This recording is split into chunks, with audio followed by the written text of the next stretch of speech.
दो, सिर्फ 2 सीटें।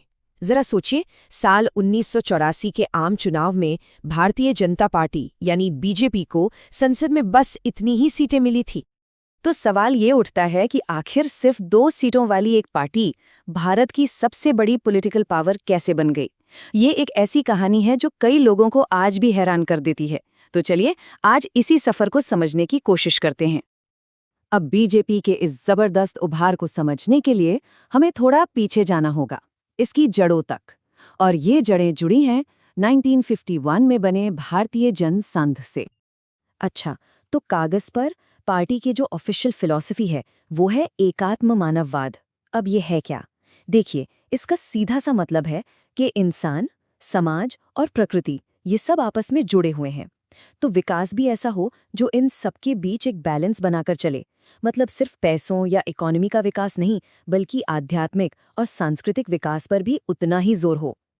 लेकिन ऑफिशियल फिलॉसफी के साथ साथ एक और विचारधारा है जिसने पार्टी की पॉपुलैरिटी में बहुत बड़ा रोल निभाया है, और वो है हिंदुत्व। ये एक पॉलिटिकल आइडियोलॉजी है जो मानती है कि भारत की असली पहचान उसके हिंदू सांस्कृतिक मूल्यों से जुड़ी है और इसी आधार पर एक मजबूत राष्ट्र बनाने की बात करती है। तो ये तो हुई विचारधारा की बात। अब आते हैं इकोनॉमी पर। पार्टी का जो इकोनॉमिक विजन है वो भी काफी अहम रहा है। इसकी नींव स्वदेशी के सिद्धांत पर रखी गई है, यानी सेल्फ रिलायंस। इसी का आज का रूप है आत्मनिर्भर भारत मिशन, जिसका मकसद है इंडिया को एक ग्लोबल मैन्युफैक्चरिंग हब बनाना। और हाँ, इसके साथ साथ पार्टी फ्री मार्केट पॉलिसीज को भी सपोर्ट करती है। ठीक है, तो आइडियोलॉजी समझ ली, इकोनॉमिक विजन भी देख लिया, पर सबसे बड़ा सवाल तो यही है कि ये सारी बातें, ये विचार वोटों में कैसे बदलें। ये कोई 1-2 दिन की कहानी नहीं है। ये 3 दशकों से भी लंबा सफर है जो पार्टी को बिल्कुल जमीन से उठाकर सत्ता के शिखर तक ले गया। जैसा कि हमने शुरू में बात की, 1984 में सिर्फ 2 सीटें, लेकिन फिर आया 90 का दशक और ये एक जबरदस्त टर्निंग पॉइंट था। खासतौर पे राम जन्मभूमि आंदोलन ने पार्टी को सीधे पॉलिटिकल मेनस्ट्रीम में लाकर खड़ा कर दिया।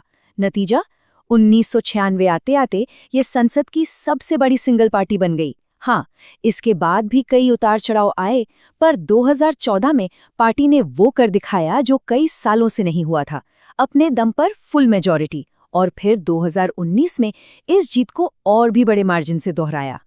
तो जब कोई पार्टी पावर में आती है तो उसकी एक अलग ही कहानी शुरू होती है। बीजेपी के साथ भी ऐसा ही हुआ। इसके शासन को लेकर तस्वीर काफी मिली-जुली रही है। एक तरफ इसे जबरदस्त सपोर्ट मिला है तो दूसरी तरफ इसकी जमकर आलोचना भी हुई है। इसे ऐसे समझते हैं, जो लोग पार्टी को सपोर्ट करते हैं उनका मानना है कि इसने देश के स्वाभिमान को बढ़ाया है और जीएसटी जैसे बड़े इकोनॉमिक रिफॉर्म्स किए हैं।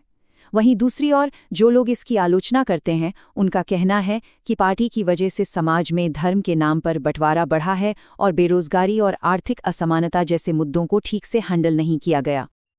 तो ये तो हुई तारीफ और आलोचना की बात। अब जरा देखते हैं कि आज बीजेपी कहाँ खड़ी है। और सच तो यह है कि आज भारतीय राजनीति में इसकी जगह सबसे ऊपर है। सोचिए, वो सफर जो सिर्फ 2 सीटों से शुरू हुआ था, आज बीजेपी को देश की सबसे बड़ी पॉलिटिकल पार्टी बना चुका है। संसद के दोनों सदनों में इसका दबदबा है। अगर हम पार्टी के घोषित लक्ष्य की बात करें तो वो है भारत की एकता, अखंडता, स्वतंत्रता और उसकी सांस्कृतिक पहचान को मजबूत करना। और ये बात हमें पार्टी के कई पॉलिसीज और कामों में भी दिखती है, जो ये दिखाती है कि पार्टी अपने कोर प्रिंसिपल से कितना जुड़ी हुई है। तो इन सब बातों के बाद एक बहुत बड़ा सवाल हमारे सामने आकर खड़ा हो जाता है कि एक पार्टी जिसका सफर इतना असाधारण रहा है, आने वाले कल में भारत की राजनीति और समाज पर उसका असर कैसा होगा। ये एक ऐसा सवाल है जिसका जवाब भविष्य ही देगा और जिस पर सोचना हम सबके लिए जरूरी है।